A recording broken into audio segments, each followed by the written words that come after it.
देशाच्या राजकारणात अनेकदा अशा घटना घडतात ज्या वरकरणी वेगळ्या वाटतात, पण त्यांना एका धाग्यात ओवायला सुरुवात केली की सत्तेच्या राजकारणाचं खरंच चित्र दिसू लागतं. आज दिल्लीत नेमकं तसंच घडताना दिसतंय. एकीकडे विद्यार्थी आंदोलनामुळे निर्माण झालेला दबाव, दुसरीकडे संसदेत विरोधकांचा आक्रमक पवित्रा, तिसरीकडे राम मंदिराच्या देणगी प्रकरणावरून निर्माण झालेली अस्वस्थता आणि चौथ्या बाजूला डिलिमिटेशन सारख्या अत्यंत महत्वाच्या घटना दुरुस्तीच्या प्रस्तावाभोवती असलेलं अनिश्चिततेचं सावट. या सगळ्या घडामोडी वेगवेगळ्या नाहीयेत, त्या एका मोठ्या राजकीय पटाचा भाग आहेत. देशाच्या राजकारणात सध्या काय घडतंय हेच आपण या व्हिडिओच्या माध्यमातून पाहू. नमस्कार, मी अनुजा आणि तुम्ही पाहताय कार्यारंभ.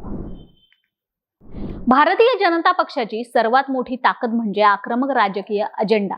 विरोधकांना बचावात्मक स्थितीत ठेवणं, चर्चेचे विषय स्वतः ठरवणं आणि प्रत्येक निवडणुकीपूर्वी नवा राजकीय मुद्दा उभा करणं ही भाजपची शैली राहिली आहे. पण यावेळी चित्र थोडं वेगळं दिसतंय. विद्यार्थी आंदोलनानंतर संसदेत केंद्रीय गृहमंत्री अमित शहा यांच्या गैरहजेरीवर विरोधकांनी सातत्याने प्रश्न उपस्थित केले. संसदेत त्यांच्या गैरहजेरीमुळे विरोधकांना सरकारला अधिक घेरण्याची संधी मिळाली, तर सरकारकडूनही या प्रश्नावर फारशी सार्वजनिक प्रतिक्रिया दिसली नाही. दुसरी महत्वाची घटना म्हणजे केंद्रीय शिक्षण मंत्री धर्मेंद्र प्रधान यांनी पदाचा राजीनामा दिला.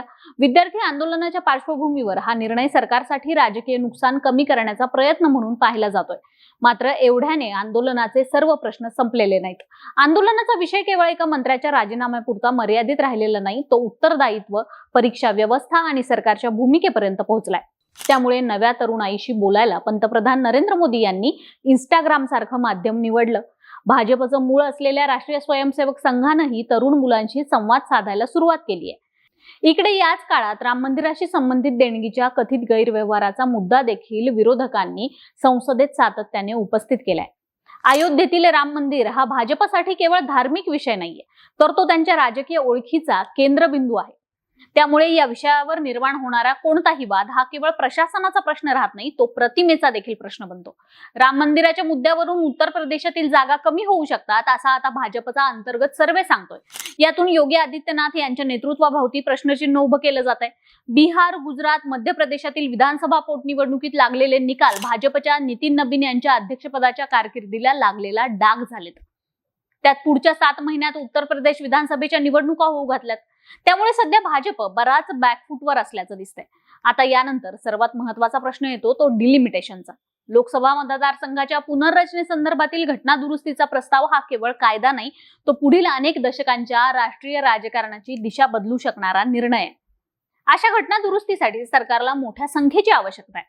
त्यामुळे संसदेतील अंकगणित हा या सगळ्या राजकारणाचा गाभा बनलाय. ममतांचा पक्ष फोडणं, उद्धव ठाकरेंचा पक्ष फोडणं, शरद पवारांच्या पक्षाला हात घालणं, अशा अनेक राजकीय हालचालींचा केंद्रबिंदूही हाच असल्याचं अनेक विश्लेषक मानतात.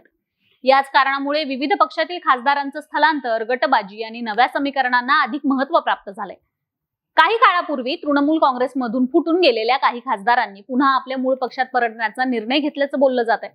कारण अमित शहा यांनी बोलावलेल्या बैठकीला तृणमूलमधून फुटलेले 3 खासदार गैरहजर होते. त्यात गुजरातचा रहिवासी आणि क्रिकेटर युसुफ पठाणचा देखील समावेश आहे. याच वेळी राष्ट्रवादी काँग्रेस, शरद पवार गट आणि काँग्रेसच्या संभाव्य विलनीकरणाबाबत अनेक चर्चा झाल्या, पण प्रत्यक्षात तशी ठोस घडामोड दिसून आलेली नाही. शरद पवार यांनी अनेकदा आपली राजकीय भूमिका शेवटच्या क्षणापर्यंत उघड न करण्याची शैली कायम ठेवली आहे. त्यामुळे त्यांची भूमिका कोणत्या बाजूने झुकेल याकडे देशाचं लक्ष लागलंय. या सगळ्या घडामोडींनी सत्ताधारी पक्षाच्या राजकीय गणितावर प्रश्नचिन्ह उपस्थित केलंय. जर संख्याबळ वाढवण्यासाठी केलेले प्रयत्न उलट दिशेने जाऊ लागले, तर अमित शहा यांच्यासारखा चाणाक्ष अपयशी ठरला का? इकडे महाराष्ट्रातही चित्र तितकंच रोचक आहे. उद्धव ठाकरे यांच्या पक्षातून बाहेर पडलेल्या 6 खासदारांनी पुन्हा श्रीकांत शिंदे यांच्या नेतृत्वाखाली अमित शहा यांची काल भेट घेतली. याचा अर्थ तातडीने नवे राजकीय परिणाम निघतीलच असं नाही, मात्र सत्ताधारी आघाडी अजूनही आपले संसदीय संख्याबळ मजबूत करण्यावर किंवा ते तसंच ठेवण्यावर भर देतीये. किंवा जसं तृणमूलचे 3 खासदार माघारी फिरले, तसे ठाकरेंचे खासदार माघारी फिरू नये असं या हालचालींमधून स्पष्ट होत आहे. या सगळ्या घडामोडींनी सत्ताधारी पक्षाच्या राजकीय गणितावर प्रश्नचिन्ह उपस्थित केलंय. जर संख्याबळ वाढवण्यासाठी केलेले प्रयत्न उलट दिशेने जाऊ लागले, तर अमित शहा यांच्यासारखा चाणाक्ष अपयशी ठरला का?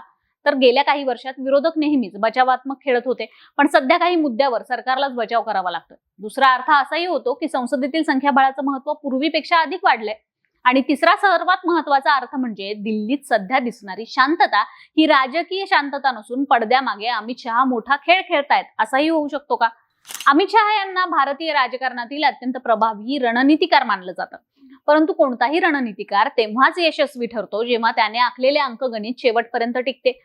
जर खासदार परत फिरू लागले, मित्रपक्ष अनिश्चित भूमिका घेऊ लागले आणि विरोधकांना जनआंदोलनाची साथ मिळू लागली तर राजकीय समीकरण बदलू शकतात. याचा अर्थ असा नाही की भाजपची रणनीती अपयशीच ठरली आहे, पण ती पूर्वीसारखी निर्विघ्न राहिलेली नाहीये एवढं मात्र निश्चित म्हणता येईल. राजकारणात अंतिम निकाल कधीच एका दिवसात लागत नाही. आज ज्या घटना वेगवेगळ्या दिसत आहेत त्या काही महिन्यांनी एकाच मोठ्या चित्राचा भाग असल्याचं आपल्याला दिसू शकतं. म्हणूनच सध्या सर्वात महत्वाची गोष्ट म्हणजे संसदेतील आकडे, मित्रपक्षांची भूमिका आणि घटना दुरुस्तीच्या प्रस्तावांभोवती सुरू असलेल्या हालचालींवर लक्ष ठेवणं. कारण पुढील काही आठवड्यात होणारे निर्णय केवळ एका विधेयकाचं भविष्य ठरवणारे नाहीयेत, तर 2029च्या राजकारणाची पायाभरणी देखील करू शकतात.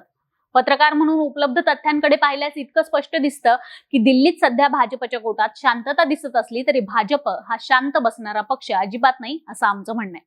बाकी तुम्ही या सगळ्याकडे कसं पाहता ते आम्हाला कमेंट करून नक्की सांगा. कार्यारंभवर नवे असाल तर सबस्क्राईब करा, व्हिडिओ लाईक आणि शेअर करा. कार्यारंभ डिजिटल या आमच्या फेसबुक आणि इन्स्टा पेजला फॉलो करा. धन्यवाद.